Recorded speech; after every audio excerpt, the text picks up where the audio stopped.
In an interview on the Fox Business Network, a retired U.S. intelligence officer accused the official in charge of the 911 Commission of a cover-up of intelligence failures leading up to the terrorist attacks on September 11, 2001. Appearing on the political talk show Freedom Watch, Lieutenant Colonel Anthony Shaffer, a former Defense Intelligence Agency officer and the author of Operation Dark Heart, a much-hyped new book on the war in Afghanistan, spoke about his mid-October 2003 encounter with Dr. Philip Zelikow, then Executive Director of the National Commission on Terrorist Attacks upon the United States.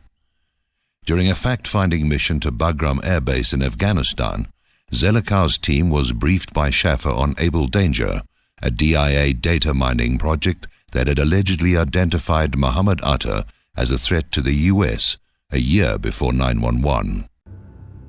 There's then the Able Danger cover-up. Former Congressman Kurt Weldon of Pennsylvania came forward and talked about Able Danger with the help of Colonel Shaffer and Captain Philpott, DIA officers. They're talking about Atta and other accused patsies being in the United States early in the year 2000. Then we had an absurd comedy of errors. The Able Danger people said that they had informed the Kane-Hamilton Commission in the person of Zelikow in a tent in Afghanistan that this group of patsies had been in the United States much earlier than was otherwise thought. Zelikow received the information personally, covered it up. It never appeared in the final report. When Weldon and the Able Danger people made their accusations in the summer of 2005, the Kane-Hamilton Commission first denied it, then they confirmed it, and then they denied it and said it was not important because it had no historical significance. So there's Zelikow covering up evidence, destroying evidence, and leaving out relevant facts. Parenthetically, the Muhammad Atta identified by Able Danger may have been an imposter operating under a stolen identity, as occurred in the assassination of a senior Hamas official in Dubai. The father of hijacker Muhammad Atta expressed disbelief today at his home in Egypt that his son could have been one of the suicide terrorists. There is absolutely no link between my son and Islamic groups. Muhammad, my son, hates Osama bin Laden like he hates the sinner. He was killed, I do not know, but he called me a few days ago after the attack. Whichever Muhammad Atta was referred to by Shaffer in Bagram, Zelikow reportedly fell silent with shock at the news.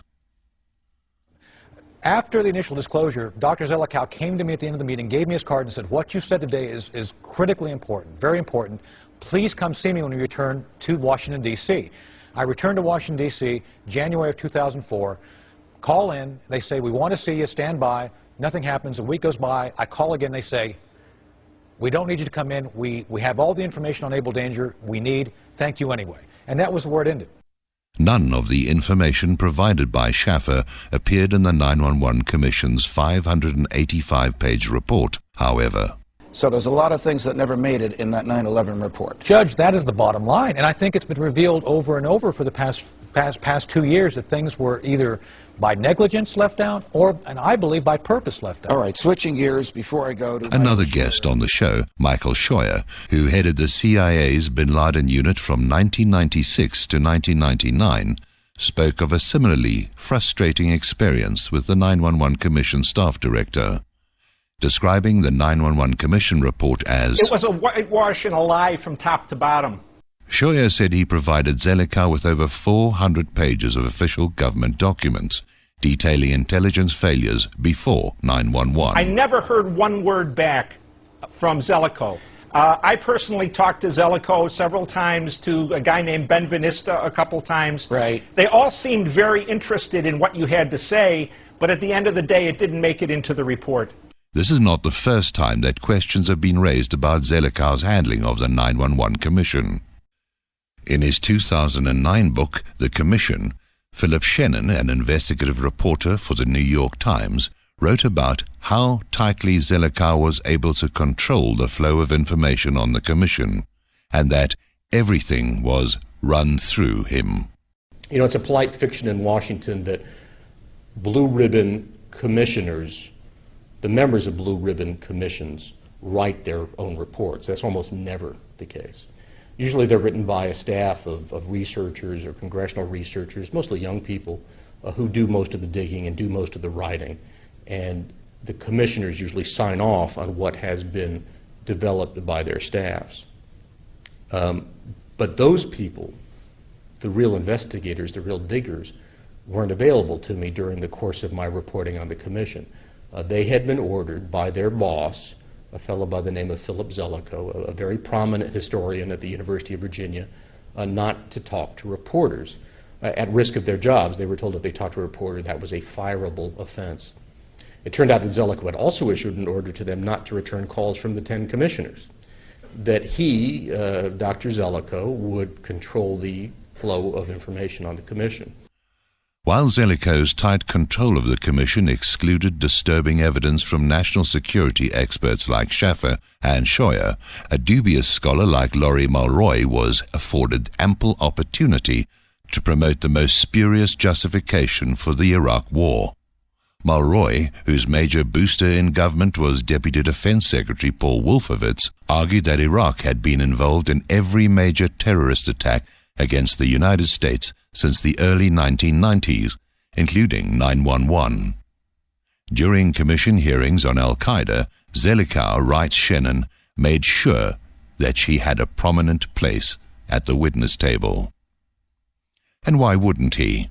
After all, Zelikow had an important role in, as Shannon puts it, developing the scholarly underpinnings for the Iraq War. Zelikow was the author of a very important document issued by the White House in September 2002 that really turned military doctrine on its head and said that the United States could become involved in preemptive war, preemptive defense, that we could attack a nation that didn't pose an immediate military threat to this country. And obviously in September 2002, it sure appeared that that document was being written with one target in mind, Iraq.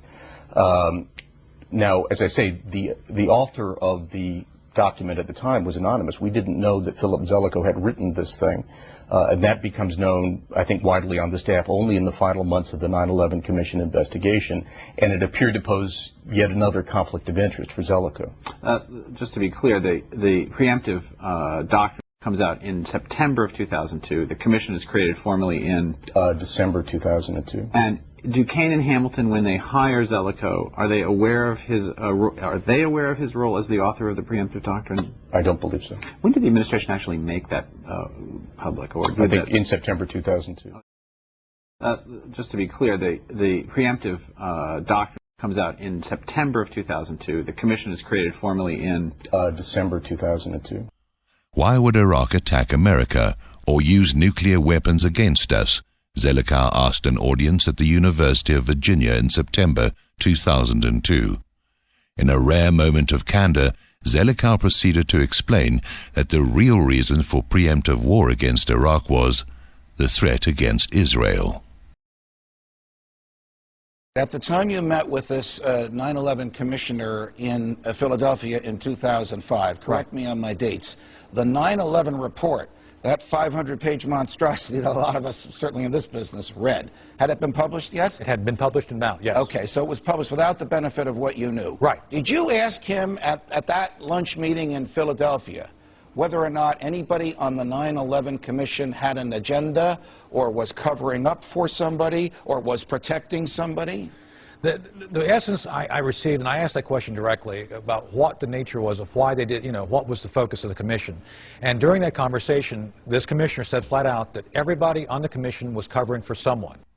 Given the fatal career implications of broaching such a taboo subject, not to mention Rupert Murdoch's well-known devotion to the State of Israel, it's hardly surprising that the Fox presenter didn't probe too deeply into who Philip Zelikow might have been covering for.